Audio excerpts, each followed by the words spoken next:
afternoon. So, mag-haul ako ngayon. Mga pinamili ko sa grocery, tsaka sa Daiso. So, ito guys, yung binili ko sa Daiso. Crispy green pea snack. So, yan. Ano lang to? 90, ano ganito? 48 pesos lang. Masarap siya. Ano siya? Green peas. Masarap. Anyway, crispy. Tapos, sunod is bumili ako ng banana sa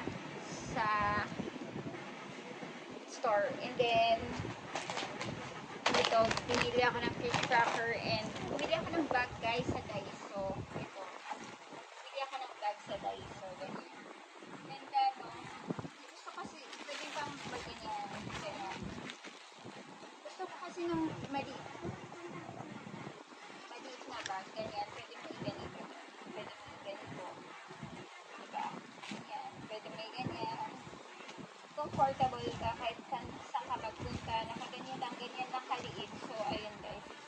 Kasi yung mga malalaki ang bigat-bigat. Konti lang naman yung laman ng bag ko. So, ayun. Tapos bumili din ako ng shampoo. Palmolive guys. Palmolive ang ginagamit ko na green.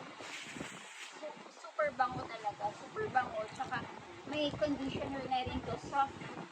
Talagang soft sa ano ko. Buhok ko. Kaya gusto ko ng Palmolive. So, ayun. Anyway.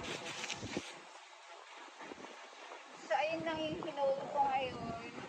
Konti lang guys. Mga pinili ko sa Daiso. Saka sa supermarket. Masaya naman ako. Kasi nakapag-grocery na naman ako. Nakabili na naman ako ng pagkain ko. Tikman natin ito. Tikman natin. Buksan natin. Try natin.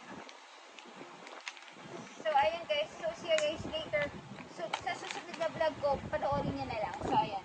Mag-ano ako. Try ng green pea na, vlog. Sige, bye-bye. Mukbang, bye-bye.